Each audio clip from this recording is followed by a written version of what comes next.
Olá, seja bem-vindo às nossas aulas sobre fisiologia do exercício.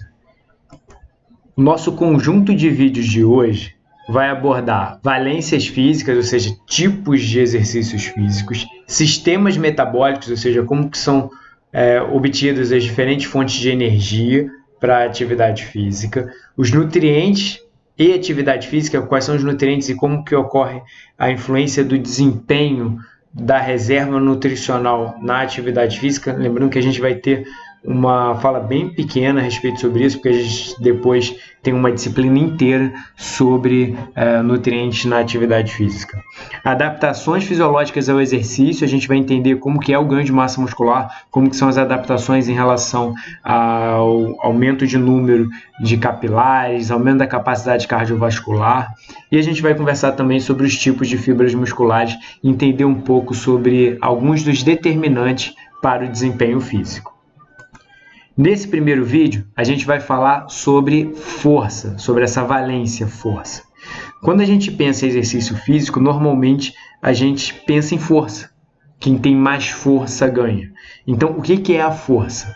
A força é uma unidade da física que é medida em quilogramas por metro, força. É uma unidade da física que está relacionada diretamente à produção de trabalho, ou seja, quanto maior for o volume da seção transversa do músculo, maior será a força que esse músculo consegue desempenhar, ou seja, o trabalho que ele consegue desempenhar. Lembrando que os músculos eles estão associados por tendões a ossos e as articulações elas se movimentam em resposta ao trabalho do músculo. Então, nesse caso aqui em que o sujeito precisa levantar o seu peso mais o do carro, a força desempenhada pelo quadríceps dele puxa diferentes ossos, diferentes estruturas para fazer com que a perna se estique. Dessa forma, a gente consegue entender por que um indivíduo que tem maior volume muscular ele vai ter maior força. Porque para cada centímetro quadrado da área da seção transversa do músculo, ou seja, se eu pegar um músculo, fatiar e olhar esse corte, essa área que foi cortada, quanto maior for a área dessa seção transversa, ou seja, transversal ao músculo, maior vai ser a força. E essa força é de 3 a 4 kg por centímetro quadrado.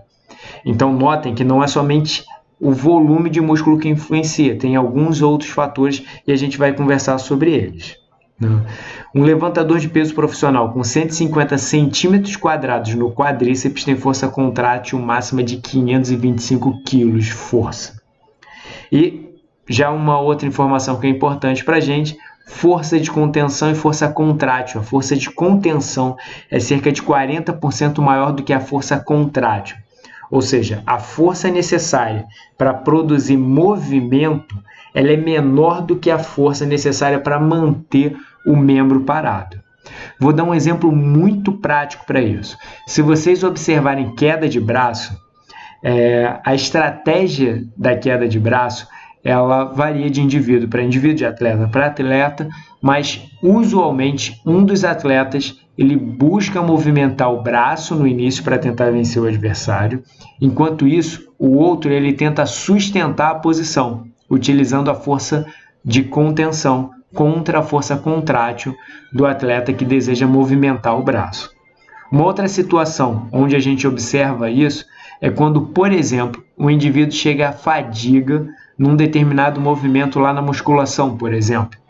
E aí ele diz vulgarmente que travou.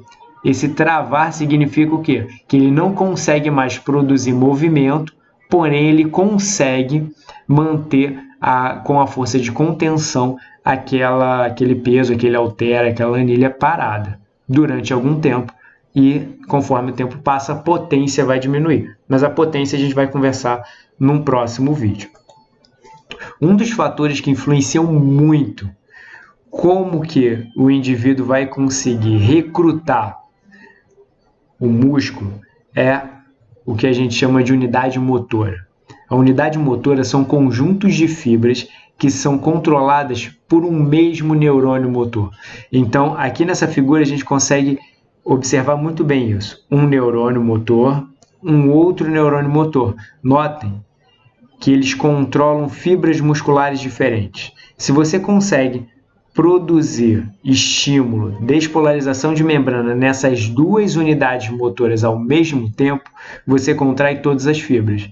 Agora, se você só consegue controlar uma unidade ou a outra, você perde desempenho para um mesmo grupamento muscular. Isso fica muito claro, por exemplo, num indivíduo que está começando a praticar musculação. Quando ele começa a movimentar o membro, ele muitas das vezes treme. Você observa o sujeito fazendo, por exemplo, rosca bíceps, ele coloca o peso e ele treme na execução desse movimento.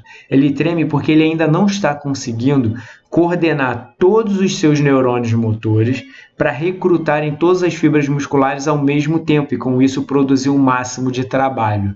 Ou seja, um indivíduo bem treinado ele consegue recrutar todas as fibras através das suas unidades motoras ao mesmo tempo. Isso resulta num melhor desempenho físico, numa maior produção de trabalho, portanto, maior força. Algumas modalidades desportivas utilizam isso, utilizam a valência-força como um dos principais determinantes para o desempenho, para a vitória. E a gente vai observar um vídeo que conta muito bem isso, que é o levantamento de peso. Eu gostaria que vocês observassem esse vídeo conforme eu vou fazendo alguns comentários sobre aquilo que a gente já vem conversando. A competição de levantamento de peso ela é muito simples. São indivíduos que eles precisam simplesmente levantar mais pesos do que o outro. Quem levanta mais peso, no final da competição, é o ganhador. Então, eu não preciso transportar esse peso correndo, eu não preciso jogar esse peso, eu preciso simplesmente pegar essa barra com as anilhas e levantar. Como que funciona isso? Quando o indivíduo acaba de levantar a barra, os árbitros, como a gente pode observar, eles dão um ok e ele solta o peso, então o levantamento foi considerado válido. Agora, caso ele não consiga esticar por completo o corpo, os árbitros eles não levantam a mão e o indivíduo ele não tem esse movimento contabilizado. Conforme a gente observa o indivíduo fazendo muita força, você observa que ele treme. Esse tremor ele é diferente do tremor relacionado com o recrutamento das fibras musculares. Ele treme porque ele já está chegando no limite da sua capacidade de executar trabalho. Eu pausei o vídeo aqui por um motivo. Aqui, observem esse atleta. Esse atleta ele não consegue executar o movimento completamente.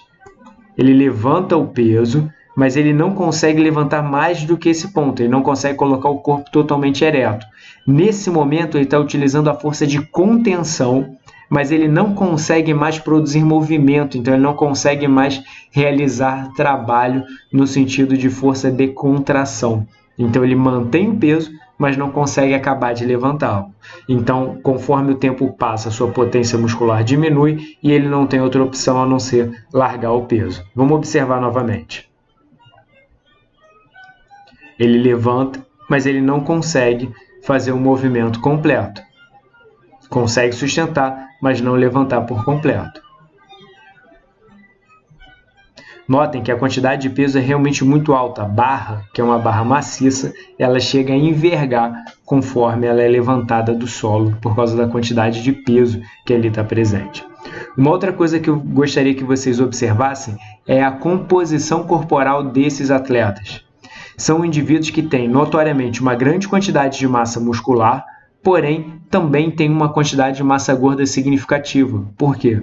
Para esse tipo de modalidade, a quantidade de massa muscular é o principal fator determinante para o desempenho físico. Se o indivíduo aí tem um volume maior de massa muscular, ele vai conseguir, a princípio, pegar mais peso. É claro que tem outros fatores que influenciam o desempenho físico e existem fatores, inclusive, de ordem psicológica, como, por exemplo, a motivação do indivíduo para a prática desse exercício. Não? Observem conforme eles vão aumentando, progredindo na competição, eles vão aumentando a carga Os valores eles vão aparecendo aqui ao lado em libras. É só utilizar e abrir uma outra aba e fazer a conversão que vocês vão ver que eles estão pegando peso na casa de 300, 400 quilos.